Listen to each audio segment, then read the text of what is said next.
नमस्कार। India news के sports page पे आपका स्वागत है। मैं हूं राजीव मिश्रा और आप देख रहे हैं अपना पसंदीदा शो रणनीत रणनीत में। आज बात करेंगे भारत और ऑस्ट्रेलिया के बीच खत्म हुई सीरीज की और इस सीरीज से हमने क्या कुछ हासिल किया है और क्या कुछ ठीक करने की जरूरत है, इस पर बातचीत करेंगे। हालांकि सीरीज 2-1 से हम जीतने में जरूर कामयाब रहे, लेकिन कुछ ऐसे लूप होल्स नजर आए हैं जिसको भरने की तुरंत जरूरत है। नहीं तो फिर वर्ल्ड टेस्ट चैंपियनशिप अब से कुछ ही महीने दूर है, जहां पर आपको न सिर्फ जीत हासिल करनी है बल्कि आईसीसी टूर्नामेंट से न जीत पाने का जो टैग है भारतीय टीम पर, उस टैग को भी हटाने का काम करना है।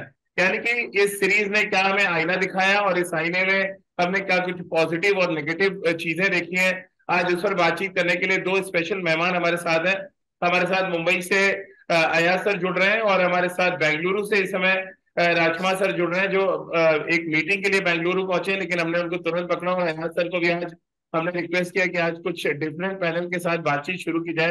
राजकुमार सर, बेंगलुरु आप पहुंच चुके हैं। एनसीए बेंगलुरु बेंगलुरु में ही है और एनसीए में कई खिलाड़ी ऐसे हैं जो हो सकता है वो डब्ल्यूटीसी फाइनल के लिए फिट होते नजर आए, तैयार होते भी नजर आए। लेकिन उससे पहले जो कुछ सीरीज आपने देखा, क्या कुछ पॉजिटिव आप देख पाए? और इन पॉजिटिव में से अगर एक दो तीन आपको गिनाना हो तो वो कौन से होंगे? राजीव, बहुत सारे पॉजिटिव्स थे। देखिए, जिस तरह की बल्लेबाजी शुभमन गिल ने की, वो एक बहुत बड़ा पॉजिटिव था। हम्म। अक्षर पटेल की बल्लेबाजी एक बहुत बड़ा पॉजिटिव था। और अश्विन और जडेजा की जोड़ी तो हमेशा की तरह पॉजिटिव्स ही देती है भारत में जब सीरीज होती है, तो वो एक और बहुत अच्छा पॉजिटिव था।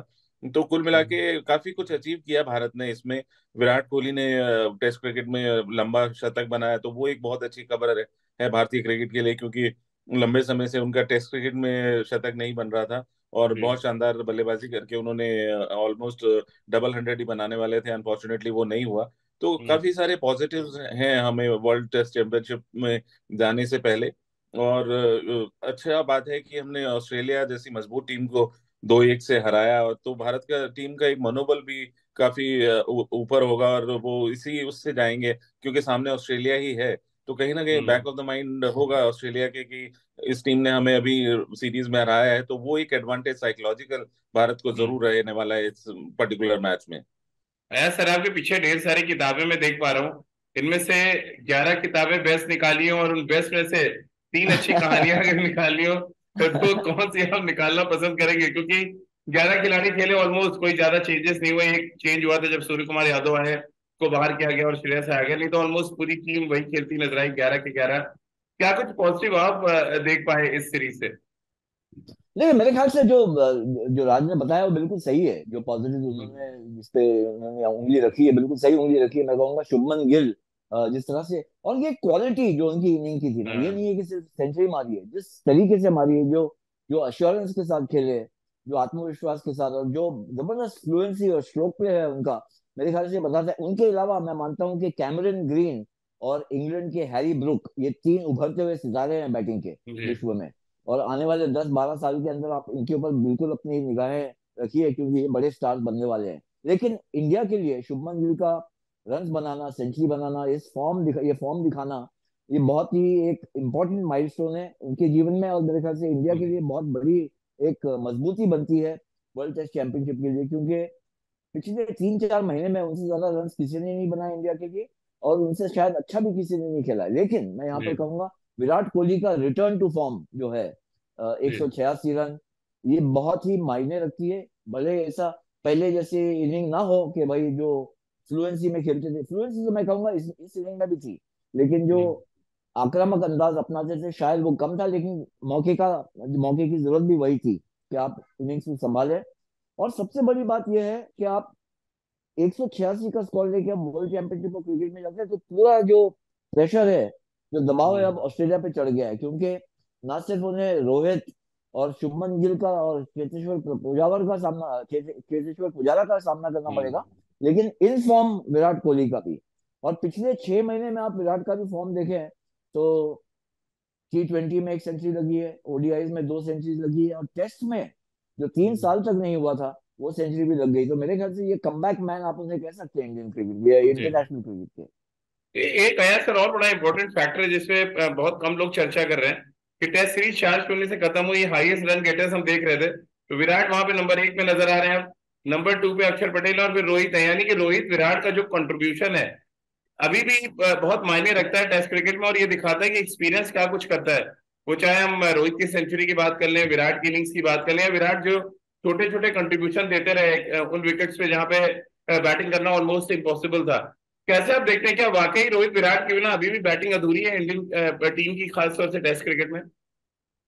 कोई डाउट नहीं है इसमें जी। राजीव, क्योंकि दोनों ही बहुत ही, न सिर्फ उनके पास 10-12 साल का एक्सपीरियंस है, लेकिन इतने क्लास बैट्समैन है। उनका जो आप इनके बैटिंग करते हुए अगर आप देख लें, जो सेंचुरी बनाई पहले टेस्ट मैच में रोहित ने, वो एकदम हम्म। सबलाइन सेंचुरी थी, बहुत ही। और उस वक्त तो पता भी नहीं था किस तरह से पिचेस खेलेगी, हम्म। पहली मैच। और वो मैच जीतने में उनका बहुत बहुत बड़ा योगदान था। अक्षर पटेल का भी था, लेकिन मेरे ख्याल से रोहित की सेंचुरी के बगैर इंडिया नहीं जीत पाती थी। पिचेस पे, ऐसी पिचेस पे अश्विन और जडेजा विकेट्स लेंगे तो सबको पता है, लेकिन रन बनाने वाला भी कोई चाहिए।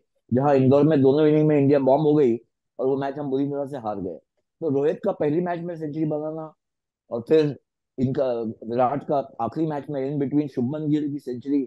और शुभमन गिल ने मेरे ख्याल से एक यानी एक, जैसे कहते हैं ना, कि सबको ये बता दिया कि उनको पहली मैच से शायद खेलना चाहिए था। हम्म। जो फॉर्म है उनका, जो उनका टच है, बहुत कम प्लेयर्स ऐसे टच में होते हैं और उनको बिठाया जाता है साइड पे। एक हम्म। गोल्डन टच जो हम कहते हैं, जो गोल्डन फॉर्म, उसमें अगर आप बल्लेबाज को नहीं खिलाओगे तो फिर वो भी निराश हो जाता है। यंग प्लेयर है, वो भी सोचता है कि मुझे, मेरा जब पैर अच्छे चल रहे हैं, बैट बल्ला अच्छा चल हम्म। रहा है, तो मुझे क्यों बिठाया है। तो ये तीनों बल्लेबाज मेरे ख्याल से बहुत ही इंपॉर्टेंट उनका कॉन्ट्रीब्यूशन था, ना बोले अक्षर पटेल का। लेकिन अफसोस ये है कि अक्षर पटेल वर्ल्ड टेस्ट चैंपियनशिप में सबसे वल्नरेबल प्लेयर नजर आ रहे हैं मुझे। अगर किसी को मौका शायद नहीं मिले, क्योंकि 3 स्पिनर्स आप खिलाएंगे नहीं ओवर में, जी। इंडिया में तो आप खिला दिए। बल्कि मैं कहूंगा कि एक्चुअली इंडिया की टीम बहुत अच्छा परफॉर्म की, वर्ल्ड टेस्ट चैंपियनशिप फाइनल में पहुंच गई है। लेकिन जहां तक प्लेइंग 11 का कंपोजिशन है, world TC final, WTC final के लिए, वहां 3 ऐसे प्लेयर्स हैं जो मिस कर रही है इंडिया। और इस हम्म। वजह से थोड़ा सा हल्कापन नजर आ रहा है ऑन पेपर। एक तो है ऋषभ पंत, जी। दूसरे हैं जसप्रीत बुमराह, और तीसरे हैं हार्दिक पांड्या। और अगर हार्दिक पांड्या तीनों ही अगर फिट होते हैं, मेरे ख्याल से ऋषभ पंत तो कोई मेडिकली फिट होने का उनका चांस नहीं लगता है 6-8 महीने तक। क्या बुमराह और हार्दिक फिट हो सकते हैं? बुमराह का भी अभी ऑपरेशन करके आए, IPL खेलेंगे। हार्दिक का कंट्रीब्यूशन बहुत ज्यादा बन जाता है WTC फाइनल में, हम्म। क्योंकि वो फास्ट बॉलिंग ऑलराउंडर। एक आपको ऑप्शन मिल जाता है, एक स्पिनर बिठाने का, और एक ऑलराउंडर जो है फास्ट बॉलर भी और बैटिंग भी कर लेता है, उससे खिलवाने का। हम्म। तो ये जो है, मुझे लगता है कि कॉम्बिनेशन में कहीं ना कहीं थोड़ी सी दुविधा है। क्योंकि बुमराह भी नहीं है, तो आपकी उनकी जगह तो काफी फास्ट बॉलर है, शायद उस क्लास के ना हो, लेकिन फास्ट बॉलर है, लेकिन फास्ट बॉलिंग ऑलराउंडर नहीं है आपके पास।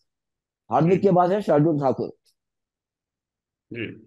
ये राजकुमार सर, ये इस पे तो हमने चर्चा कल भी की थी कि क्या कुछ कॉम्बिनेशन होना चाहिए, आप स्टूडियो में थे। लेकिन वापस अगर हम बात इस सीरीज पे आकर करें, रोहित विराट का जो कंट्रीब्यूशन रहा, हम बड़ी बातें हैं चल रही थी सीरीज से पहले कि रोहित चलो व्हाइट बॉल नहीं खेलेंगे या विराट T20 शायद ना खेले, बट एक्चुअली इन दोनों बल्लेबाजों ने दिखाया है सीरीज में कि बाकी के बल्लेबाजों से कितना आगे वो खड़े हुए हैं। हालांकि शुभमन गिल ने बहुत जबरदस्त सीरीज खेली है, बट रोहित विराट का जो क्लास है वो अलग ही नजर आया। क्या अभी भी आपको टेस्ट क्रिकेट में लगता है बहुत आगे खड़े हुए हैं दोनों बल्लेबाज बाकी के जो बल्लेबाज खेलते हैं इंडियन टीम में? राजीव, न केवल टेस्ट क्रिकेट में कहूंगा, वनडे क्रिकेट में भी इन दोनों की बहुत हाँ। सख्त जरूरत है की टीम को। T20 में हो सकता है आप चाहें कि यंगस्टर्स को ट्राई करके या यंगस्टर्स को खिलाएं, लेकिन वनडे क्रिकेट में और अच्छी सीरीज में, वनडे की भी और टेस्ट क्रिकेट में भी, जब टफ ऑपोजिशन हो, तो इन दोनों की बहुत ज्यादा जरूरत है भारतीय क्रिकेट को अभी। और इनके होते हुए ही आपको ग्रूम करने पड़ेंगे यंगस्टर्स। वो आप अभी से कमान नहीं दे सकते यंगस्टर्स के हाथ में, क्योंकि बहुत ज्यादा एक्सपीरियंस है इन दोनों को, दोनों फिट हैं, दोनों अच्छा खेल रहे हैं। जो इम्पोर्टेंट बात है कि दोनों में अभी रन बनाने की बहुत भूख है। हम्म। तो और क्लास तो सबको मालूम ही है कि उन दोनों में कितनी क्लास है। 2008 से खेल रहे हैं, तो 13-14 साल हो गए, और जिस तरह उन्होंने संभाला है भारतीय क्रिकेट को, स्पेशली बल्लेबाजी में, तो वो बहुत ही सराहनीय कंट्रीब्यूशन है दोनों का ही भारतीय क्रिकेट में। और हम्म। अभी भी मुझे लगता है कि बहुत क्रिकेट बाकी है, और जरूरत है कि ये दोनों खेलते रहें, और साथ साथ इनके हम यंगस्टर्स जो सेकंड लाइन है हमारी, उनको एक एक दो दो प्लेयर करके ग्रूम करते रहें। लेकिन ऐसा नहीं हो सकता कि हम इनको इनसे अलग सोचें भारतीय टीम को, कि इनके बिना भी भारतीय टीम जीत जाएगी। तो वो मुझे थोड़ा सा मुश्किल लगता है, और क्योंकि दोनों ही शानदार फॉर्म में हैं, अच्छी क्रिकेट खेल हम्म। रहे हैं, और दोनों में काफी भूख है अभी रन बनाने की। तो अभी बहुत ज्यादा जरूरत है भारतीय क्रिकेट को इन दोनों की। भैया सर, जो हम पॉजिटिव्स की बात कर रहे हैं, आपको लग रहा है हमारे पेस बॉलर्स ने जिस तरह से गेंदबाजी की और ब्रेक थ्रूज दिलाए, वो चाहे नागपुर में हम शमी के स्पेल को याद कर लें, शमी और सिराज ने जिस तरह से इनिशियल ब्रेक्स दिलाए, फिर हम चाहे इंदौर में बात करें जब उमेश यादव ने आके ब्रेक थ्रूज दिलाए, क्या ये बैटिंग से ज्यादा बड़ा आप देख रहे हैं पॉजिटिव इस लिहाज से कि हमें वर्ल्ड टेस्ट चैंपियनशिप बाहर खेलनी है और तब हमारे फास्ट बॉलर्स की बहुत दरकार होने वाली है?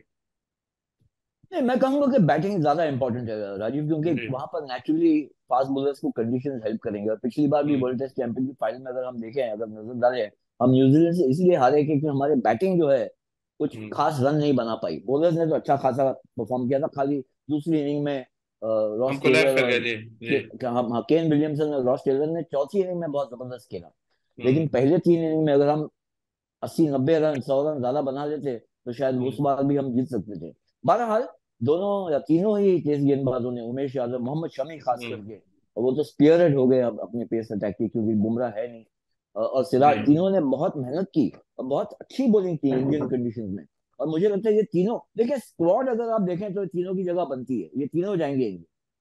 मैं हार्दिक पांड्या का नाम इसलिए ले रहा था क्योंकि अगर आपको वहां पर एक तीसरे फास्ट बॉलर की जरूरत है और दो स्पिनर्स जी। भी आपको खिलाने हैं, अश्विन और जडेजा, तो आपको ऐसा एक एक गेंदबाज चाहिए जो बैटिंग भी कर ले, वरना आपका एक टेल जो है बहुत बड़ा हो जाता है या बड़ी हो जाती है।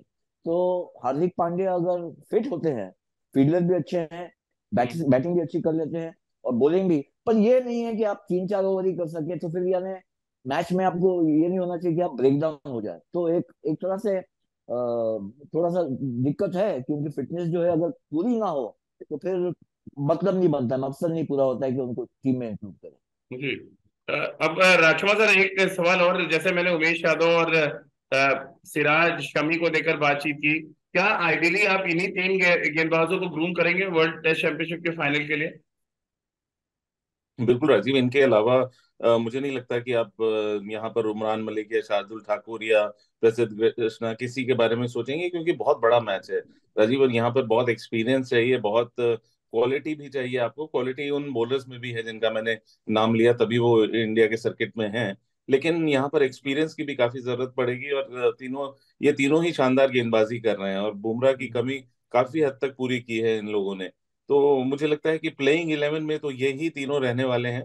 साथ साथ हम हमारे यंगस्टर्स को ग्रूम करते रहें, जैसे उमरान हम्म। मलिक हैं या शार्दुल टीम में रहे, हो सकता है अगर ऑलराउंडर की जरूरत पड़े, अगर हार्दिक नहीं फिट हो, तो उस तरह की बातें सोची जा सकती हैं। लेकिन मोहम्मद शमी ही स्पीयर हेड करेंगे, और साथ में ये दोनों सिराज और उमेश, मुझे लगता है यही इस टाइम बेस्ट ऑप्शन है भारत के पास फास्ट बॉलिंग डिपार्टमेंट में। आया सर, क्या सबसे बड़ा नेगेटिव के राहुल का फॉर्म रहा? पहले दो टेस्ट मैच उनको खिलाए गए हैं तो वाइस कैप्टन, तीसरे टेस्ट मैच में उनकी वाइस कैप्टनसी छीन ली गई, फिर उनको टीम से ड्रॉप किया गया।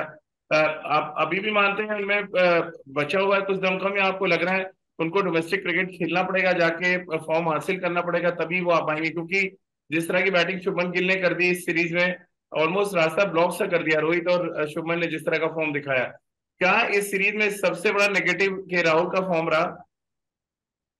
हाँ, एक तरह से आप ये कह सकते हैं उनका फॉर्म जो है, या उनकी उनकी नाकामियत कि अपनी जगह नहीं संभाल पाए एज एन हाँ। ओपनर, और वो जगह उनको खाली करनी पड़ी शुभमन गिल के लिए, और शुभमन गिल ने सेंचुरी बना के अब वो हक से अपनी जगह बना ली है।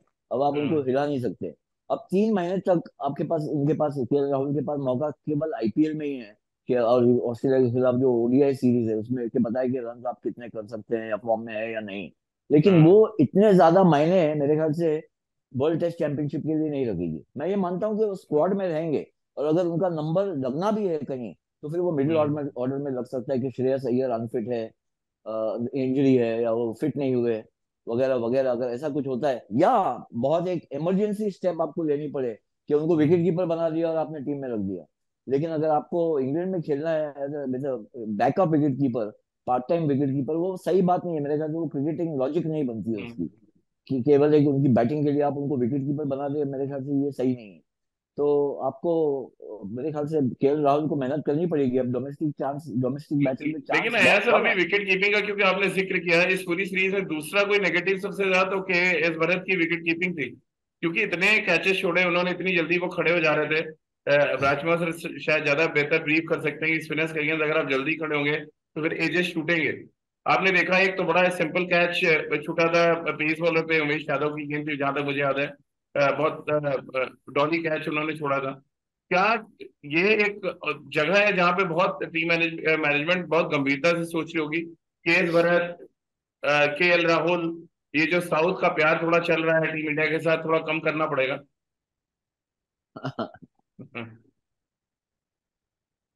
राजकुमार सर। ये साउथ में समझ, बैठे, अच्छा मेरे आज मेरे साउथ से में मेरे बैठे हुए हैं राजकुमार, बैंगलोर में। बैंगलोर में बैठा हूँ मैं। आज मैं साउथ की बुराई नहीं कर सकता हूँ, लेकिन हाँ थोड़ा सा वो देखिए डिफिकल्ट कंडीशंस थी Rajiv. We have to give it to Bharat कि कैचेस उनसे छूटे हैं, लेकिन वो जो कैचेस हैं वो बहुत बड़े एजेस थे, कोई भी छोटा एज नहीं छूटा उनसे। हाँ वो exactly that's why I am saying. हाँ। हाँ काफी बड़े एजेस थे जो कि पकड़ना बहुत आसान नहीं होता कीपर के लिए। और क्योंकि उनके ऊपर ज्यादा कॉन्फिडेंस है टीम मैनेजमेंट की, और उनको ग्रूम किया जा रहा था इंडिया ई में काफी लंबे समय से कि वो एक बेहतर कीपर है ईशान किशन से, यही सोच रही मुझे लगता है कि टीम मैनेजमेंट की। और इसी मद्देनजर मुझे लगता है कि इंग्लैंड में भी आप शायद उनको एक मौका और देना चाहेंगे, क्योंकि इंग्लैंड में आपने देखा होगा कि जब ऋषभ पंत भी कीपिंग कर रहे थे तो वो स्ट्रगल कर रहे थे, क्योंकि हम्म। वहां गेंद बैट्समैन के बाद भी मूव कर जाता है, बैट्समैन को लीव करने के बाद भी गेंद मूव कर जाता है। तो वहां पे आपको एक स्पेशलिस्ट विकेट कीपर ही चाहिए, एक हम्म। बहुत शानदार विकेट कीपर चाहिए। जैसे इंडिया में बहुत अच्छा विकेट कीपर चाहिए जहां पे बॉल स्पिन होता है, नीचा रहता है, वहां पर इंग्लैंड में बॉल एंड में जाके स्विंग हो जाता है, तो वहां पे भी वो एक्सपीरियंस चाहिए। तो मुझे जी। लगता है कि शायद टीम मैनेजमेंट यहाँ पर चेंज करने के लिए शायद नहीं तैयार होगी, और के एस भरत के साथ ही भारत परसिस्ट करना चाहेगा। हो सकता है ईशान किशन स्क्वाड में तो होंगे, लेकिन शायद खेलने का मौका भारत को ही मिले। आपको क्या लग रहा है यार सर, मेरा जहां तक सोच है कि जब ऋषभ पंत इंजर्ड हुए, हमें ईशान किशन जैसे बल्लेबाजों को ग्रूम करना चाहिए था, क्योंकि कीपर तो ऑलमोस्ट बराबर ही लगे जितना ईशान किशन की कीपिंग देखी है मैंने या केस भरत की जो मैंने ऑब्जर्व किया है।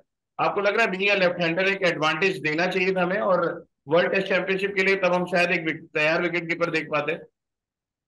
हो सकता है शायद राजीव, ये तो हाइंडसाइट है कि शायद इस सीरीज में या घरेलू मैचेस में या बांग्लादेश में भी अगर आप उनको विकेट कीपर बना के खिलाते तो कि क्या कुछ हो सकता है या नहीं हो सकता है ईशान हम्म। किशन से।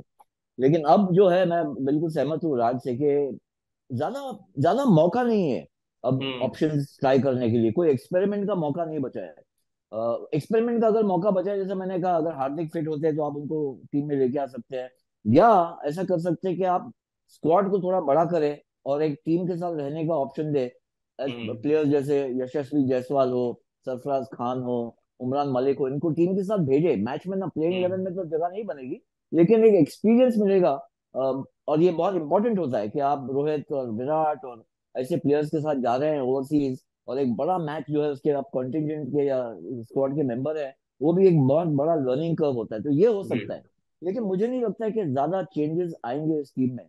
आपके 3 फास्ट बॉलर जो है वो फिक्स है, आपके 2 मेन स्पिनर है वो फिक्स है, और आपके 5-6 बल्लेबाज जो है वो फिक्स है। एक हम्म। विकेट कीपर का सवाल उठता है कि राहुल की आपने बात की, ये है जरूर, क्योंकि जितना मैंने सुना है रोहित से या राहुल द्रविड़ से, कि उनकी बहुत कदर करते हैं राहुल की, खास करके हम्म। ओवरसीज जो सेंचुरी उन्होंने लगाई है, इंग्लैंड में लगाई, फिर साउथ अफ्रीका में लगाई, पहले उससे पहले ऑस्ट्रेलिया में भी लगाई है। हम्म। तो एज एन ओवरसीज प्लेयर उनकी बहुत कदर है। तो मुझे नहीं लगता है कि वो इतना इजीली उसको डिस्कार्ड भी कर देंगे कि भाई आप टीम से ही हम्म। बाहर हो जाए। तो स्क्वाड में तो मुझे लगता है कि केएल राहुल रहेंगे। लेकिन अब सवाल ये भी है ना यार सर, आपने बैट्समैनों का जिक्र किया कि सब फिक्स है, बट एक्चुअली तो नंबर 5 की जगह खाली है फिर से। श्रेयस अय्यर फिट, उनकी बैक में इंजरी है, और एक लंबे समय तक उनके बारे में कहा जा रहा है जाएंगे। अब आप सूर्य कुमार यादव को उस नंबर पे खेलते देख रहे हैं, के राहुल को खेलते देख रहे हैं उस नंबर पे, या आपको लग रहा है सरफराज जैसे कोई यंगस्टर को भी टीम मैनेजमेंट देख रहा होगा नंबर 5 पे खेलते हुए? क्या अजीत रहाणे एक और चॉइस हो सकते हैं, जैसे कि आप ओवरसीज बात कर रहे हैं? बेशक अजिंक्य रहाणे बहुत बड़ा नाम है, और बहुत जी। करेक्ट नाम भी है ऐसे ऐसे सिचुएशन में, क्योंकि जी। पिछली बार भी जहाँ जहाँ तक मुझे मेरी याददाश्त है कि वर्ल्ड टेस्ट चैंपियनशिप में उन्होंने शायद 39 49 या हाँ 49 या हाँ। 48 जी। कुछ बनाए थे, और एक मौका बनाया था कुछ कि इंडिया कर सकती है वो जी। मैच शायद जीत भी सके। तो एक्सपीरियंस ऐसे ऐसे मौकों पर बहुत काम आता है। मुझे लगता है कि स्क्वाड में ज्यादा अदल बदल या कुछ ज्यादा बदलाव नहीं आएगा। हम्म। सरफराज को अगर ले जाते हैं, यशस्वी जायसवाल जो एक लेफ्ट हैंडेड ऑप्शन है, हम्म। वो इम्पोर्टेंट बन सकता है, उनके लिए भी एक बड़ा मौका, एक बड़ा स्टेप होगा, एक बड़ा कदम। हम्म। लेकिन ज्यादा जैसे सूर्य कुमार यादव ऑलरेडी स्क्वाड में है, तो मुझे नहीं लगता वो उनको स्क्वाड से बाहर करेंगे। राहुल को मिडिल ऑर्डर में खिला सकते हैं, बिकॉज मुझे हम्म। शुभमन और राहुल दोनों वर्सेटाइल है। वो टॉप ऑफ द ऑर्डर भी खेल सकते हैं और मिडिल में भी खेल सकते हैं। हम्म। लेकिन शुभमन गिल का जो फॉर्म चल रहा है, जिस तरह से वो बैटिंग कर रहे हैं, मेरे ख्याल से उनका लय उनको मिला है, उसमें दखल अंदाजी नहीं करनी जी। चाहिए। वो अच्छे खासे ओपनिंग पार्टनर बन गए हैं रोहित के। राजकुमार सर, आपको क्या लग रहा है मिडिल ऑर्डर में जो जगह खाली है, आप किसको, तीन बैट्समैन हो जो आपको लग रहा है कि कंसीडर किए जाएंगे? और ऑस्ट्रेलिया के खिलाफ जिस तरह की बैटिंग आपने देखी नंबर 5 पे, एक लूप होल सा नजर आया, वो चाहे सूर्य कुमार यादव की इनिंग्स याद करें या श्रेयस अय्यर को, तो 3 मौके चलिए इस सीरीज में मिल गए, 2 जाया किए उन्होंने दोनों इनिंग्स में, और एक में जब बैक इंजरी हो गई। देखिए राजीव, अगर श्रेयस अय्यर नहीं होते हैं तो मुझे लगता है कि केएल राहुल ही उस स्पॉट पर खेलेंगे और हाँ, मुझे खेलने भी भी ये लग रहा देंगे। है जी। हाँ, अगर वो नहीं होते हैं तो सूर्य कुमार यादव से पहले केएल राहुल खेलेंगे, क्योंकि मैच इंग्लैंड में है, इंपॉर्टेंट मैच है, और राहुल को वहां खेलने का काफी एक्सपीरियंस है, अच्छा किया भी है उन्होंने। तो जी। और वो ऐसे प्लेयर हैं जो मिडिल ऑर्डर में खेल भी सकते हैं, वो ओपन भी कर सकते हैं, मिडिल ऑर्डर में भी खेल सकते हैं, तो एक फ्लेक्सिबिलिटी देते हैं वो टीम को। जी। और कहीं ना कहीं टेक्निकली तो करेक्ट है ही, अनफॉर्चुनेटली पिछले दिनों से, काफी दिनों से उनके रन नहीं बन रहे। लेकिन मुझे लगता है कि जिस तरह का कॉन्फिडेंस कोच को है उनके ऊपर, या जैसे अभी अयाज भाई कह रहे हैं कि वो रोहित को भी है, तो उसके मद्देनजर मुझे लगता है कि वही शायद नंबर 5 पर भारत के लिए खेलते नजर आए आपको।